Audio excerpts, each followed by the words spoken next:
தூத்துக்குடி மாவட்டத்தில் விசாரணைக்காக கொண்டு செல்லப்பட்டவர் காவல் நிலையத்தில் உயிரிழந்தார். இதுகுறித்த கூடுதல் விவரங்களை அங்கிருக்கும் அந்த செய்தியாளர் பிரபாகரன் தருகிறார். அவரோடு பேசலாம். பிரபாகரன், காவல் நிலையத்திற்கு விசாரணைக்காக அழைத்துச் செல்லப்பட்டவர் எப்போது இறந்தார்? என்ன காரணத்திற்காக அவர் அழைத்துச் செல்லப்பட்டார்? கார்த்திகேயன் தூத்துக்குடி போல்நாயக்கப்பேட்டை சேர்ந்தவர் இந்த பாண்டியராஜ். இவர் நேற்று தூத்துக்குடி சிதம்பரம் நகர்ல அபிஷேகநாதர்னு ஒரு ஆலயம் இருக்கு, கிறிஸ்துவ ஆலயம். இந்த ஆலயத்துல அசன பண்டிகை நேற்று நைட் நடைபெற்றது. இதுல இவர் ஏற்கனவே ஒரு ஹார்ட் பேஷண்டா இங்க சாப்பிட போறாரு. அப்போ எல்லாருமே காவல்துறையினர் அந்த ஒழுங்குபடுத்தும் பணியில ஈடுபட்டிருக்காங்க. இவர் சாப்பிட போறப்ப கியூல தான் நிக்கணும் அப்படின்னு சொல்லி சொல்றாங்க. எனக்கு உடம்பு சரியில்லை, கொஞ்சம் விடுங்கன்னு சொல்றாங்க. இந்த இதுல இவங்க அந்த பாதுகாப்பு பணியில் அந்த பெண் போலீஸாருக்கும் இவருக்கும் வாய் தகராறு ஏற்படுது.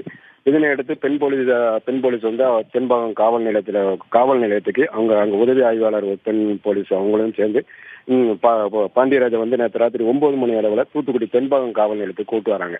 கூட்டு அங்க விசாரணை பண்ணி இவருக்கு 353 ஆக்ட், அதாவது பணி செய்ய விடாமல் தடுத்தல் அப்படிங்கிற பிரிவின் கீழே இவர் மேல வழக்கு பதிவு பண்றாங்க. வழக்கு பதிவு பண்ணி இவர் 3 மணி வரைக்கும் விடல.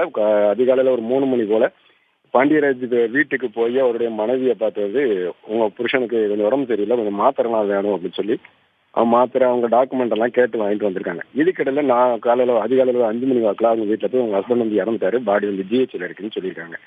இதான் இப்போதைக்கு அவங்க தரப்புல என்ன சொல்றாங்கன்னா, அந்த இறந்து போன பாண்டியராஜ் மனைவி என் கணவர் ஏற்கனவே உடம்பு சரியில்லாதவர், கூட்டு போனாங்க, அப்படி அடிச்சு கொண்டுட்டாங்க அப்படிங்கிறது அவங்க சொல்றாங்க. கார்த்திகேயன், காவல்துறையினர் தரப்பில் ஏதேனும் விளக்கம் பெற முடிந்ததா? அது இப்போ காவல்துறையிட்ட கேட்குறப்போ அவர் ஏரியில் இப்போ நெஞ்சுவலி இருந்ததுனால அவர் உடனடியாக நாங்கள் அரசு மருத்துவமனைக்கு கொண்டு போனோம், அங்கே தான் அவர் இறந்திருக்காருன்னு அவர் சொல்கிறாங்க. ஆனால் இவங்க என்ன சொல்றாங்கன்னா, இல்லை காவல் நிலையத்தில் இறந்து தான் அவர் கொண்டு போயிருக்காங்க அப்படின்றாங்க. இப்போ உள்ள இதில் பார்த்தீங்கன்னா அவங்க குடும்பத்தினர் தரப்பில் என்ன சொல்கிறாங்கன்னா, இறந்தவர்களுடைய மனைவிக்கு 2 குழந்தைங்க இருக்குது, சின்ன குழந்தைங்க. இவருக்கு ஒரு அரசு வேலை வழங்கணும், அவரை தாக்கிய அடுத்த காவல்துறையினரை பணி நீக்கம் செய்ய வேண்டும், இல்லைன்னா கைது செய்ய வேண்டும் அப்படிங்கிற அவர் 2 கோரிக்கை வச்சிருக்காங்க. அதுவரையில நாங்கள் எங்களுடைய கணவர் உடலை பிரேத பரிசோதனை செய்ய விட மாட்டோம் அப்படின்னு சொல்லி தூத்துக்குடி மருத்துவக் கல்லூரி மருத்துவமனை வளாகத்தில் அமர்ந்திருக்காங்க. காட்டுங்க, மாவட்ட காவல் கண்காணிப்பாளரோடு பேசுவதற்கான வாய்ப்பு கிடைத்ததா உங்களுக்கு? அது தொடர்பாக நம்ம அவரை தொடர்பு கொண்டா. இப்போ தூத்துக்குடி தென்பாகம் காவல் நிலையத்தில் காவல்துறையினரோட அவர் விசாரணை நடத்திட்டு இருக்காரு. என்ன நடந்தது, எது நடந்துன்னு சொல்லி அவர் விசாரணை நடத்திருக்காரு. தூத்துக்குடி நகர உதவி கண்காணிப்பாளரும் கூட இருக்காரு.